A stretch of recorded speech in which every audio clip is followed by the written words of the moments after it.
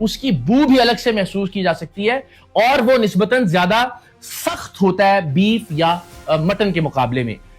لیکن تحقیق یہ کہتی ہے کہ بہت زیادہ جو مسالے دار کھانے ہیں یا جو قیمہ ہے اس کے اندر سے بڑی آسانی سے استعمال کیا جا سکتا ہے. ہم سب جانتے ہیں کہ چاول ہو, گندم ہو, اس کے اندر کنکریاں ڈال کر, یعنی اگر 40 کلو چاول ہے یا دالیں ہیں اس کے اندر آپ نے 2 کلو کنکری ملا دی ہے تو آپ نے ظاہر ہے ہزاروں روپے کا فائدہ اس سے حاصل کر لیا. تو بالکل ایسے اس بات کو خارج از امکان قرار نہیں دیا جا سکتا کہ کسی قیمے میں یا کسی مسالے دار کھانے میں کچھ مقدار شامل کر دی جائے گدھے کے گوشت کی, جس سے ظاہر ہے بہت سارا فائدہ حاصل کیا جا سکتا ہے, اس لیے کہ 4 گنا سے 10 گنا تک کا فرق گدھے کے گوشت کی قیمت میں اور بیف کی قیمت میں موجود ہے. لوگ یہ کہتے ہیں کہ گدھا بہت مہنگا ہوتا ہے, تو میں نے آپ کو یہ انالیسس کر کے دکھا دیا اور میں نے میکسیمم ریٹس کے اوپر یہ انالیسس کیا. دوسری اہم ترین بات یا سوال یہ جو پہلو ہے وہ یہ کہ اگر تو یہ گوشت ایکسپورٹ کیا جا رہا تھا اور اس کے شواہد اور ثبوت ہوں تو پھر چلیے بات سمجھ میں آتی ہے کہ یہ پاکستان میں نہیں بک رہا تھا. لیکن اگر کوئی گوشت ایکسپورٹ کیا جا رہا ہے, کسی فارم سے گدھے سلاٹر کیے جا رہے ہیں, ذبح کیے جا رہے ہیں, تو اس کے لیے جو اجازت نامے درکار ہیں ان میں سب سے پہلے security and exchange commission of Pakistan یعنی SECP کا اجازت نامہ درکار ہے. پھر آپ FBR سے رجسٹرڈ ہو, آپ کے پاس ٹیکس نمبر ہو, FBR سے ایکسپورٹ کا اجازت نامہ آپ کے پاس موجود ہو, پھر لائف سٹاک ڈپارٹمنٹ سے سلاٹر ہاؤس کا اجازت نامہ آپ کے پاس موجود ہونا ضروری ہے اگر گوشت ایکسپورٹ کیا جا رہا ہے, چاہے وہ گدھے کا گوشت ہے, چاہے وہ بیف ہے, یا کوئی بھی اور گوشت جو پاکستان سے باہر بھیجا جا رہا ہے. پھر جو ویٹرنری ڈپارٹمنٹ ہے اس کے ڈیفرنٹ سرٹیفکیٹس کی ضرورت ہے. پھر منسٹری آف کامرس سے ایکسپورٹ پالیسی کے مطابق ایکسپورٹ کی اجازت نامہ ہونا آپ کے پاس ضروری ہے. پھر کسٹمز میں آپ کی ایکسپورٹ کی کلیئرنس, شپمنٹ کا اجازت نامہ, اور پھر جہاں جس ملک میں, یعنی اگر آپ چین بھجوا رہے ہیں گدھے کا گوشت تو وہاں کے جو متعلقہ ادارے ہیں ان کی اپروولز, ان کے اجازت نامے بھی آپ کے پاس ہونے چاہیے. تو اگر اسلام آباد کے علاقے ترنول میں اس فارم پر جہاں سے گدھے اور 25 من گدھے کا گوشت برآمد ہوا ہے ان کے پاس یہ اتنے سارے اجازت نامے موجود تھے تو پھر فوڈ اتھارٹی کو اور ثقلین شاہ جو کہ مجسٹریٹ ہیں انہیں کارروائی کرنے کی ضرورت ہی نہیں تھی. مجسٹریٹ موجود تھے باقاعدہ, سید ثقلین شاہ ان کا نام ہے, پولیس تھی, فوڈ اتھارٹی تھی. تو اگر یہ سارے اجازت نامے ہوتے ان کے پاس تو ظاہر یہ ممکن ہی نہیں ہے کہ فوڈ اتھارٹی وہاں ریڈ کرتی اور وہاں سے 25 من گدھے کا گوشت برآمد کر کے اسے تلف کر دیتی. دیٹ شوز کہ ان کے پاس جہاں سے یہ 25 من گوشت برآمد ہوا ہے ان میں سے کوئی بھی اجازت نامہ نہیں تھا. طے ہو گیا کہ یہ گوشت ایکسپورٹ تو نہیں کیا جانا تھا, ورنہ میں نے آپ کو بتا دیا کہ یہ ڈاکومنٹس ہیں جن کی ضرورت ہے آپ کو گوشت ایکسپورٹ کرنے کے لیے. تو اگر یہ گوشت ایکسپورٹ نہیں کیا جانا تھا تو لامحالہ یہ اسلام آباد اور پنڈی ہی میں استعمال کیا جانا تھا. پنڈی اور اسلام آباد میں استعمال کیے جانے کے حوالے سے ایک مارجن آپ شاید دے سکتے ہیں کہ وہاں جو غیر ملکی ہیں, چینی باشندے بہت بڑی تعداد میں, کہ شاید وہ اس کا استعمال کرتے ہوں. لیکن جس طرح میں نے آپ سے عرض کیا کہ چونکہ اس کی قیمت نسبتاً بہت کم ہے, 4 سے 10 گنا تک کا فرق ہے, اور اگر مٹن کی بات کریں گدھے کے گوشت کے مقابلے میں پھر تو ظاہر ہے یہ 20-25 گنا تک کا معاملہ بڑھ جاتا ہے. تو ظاہر مفاد پرست لوگ جو پاکستان میں جعلی کولڈ ڈرنکس بناتے ہیں, جو جعلی مرچ مسالہ جات بناتے ہیں, جہاں انتڑیوں اور چربیوں سے گھی نکال کر بیچا جاتا ہے, جہاں فوڈ میں ملاوٹ کی کون سی غلیظ قسم ہے اور طریقہ ہے جسے نہیں اپنایا جاتا, وہاں یہ خارج از امکان نہیں ہے کہ گدھے کا گوشت مکس کر کے فروخت کیا جا رہا ہو کڑھائیوں میں, نہاریوں میں, بریانیوں میں, باربیکیو میں اور کباب میں. اور کیا یہ صرف اسلام آباد میں ہو رہا ہوگا؟ جواب ہے نہیں. اگر جعلی کولڈ ڈرنکس لاہور میں بن رہی ہیں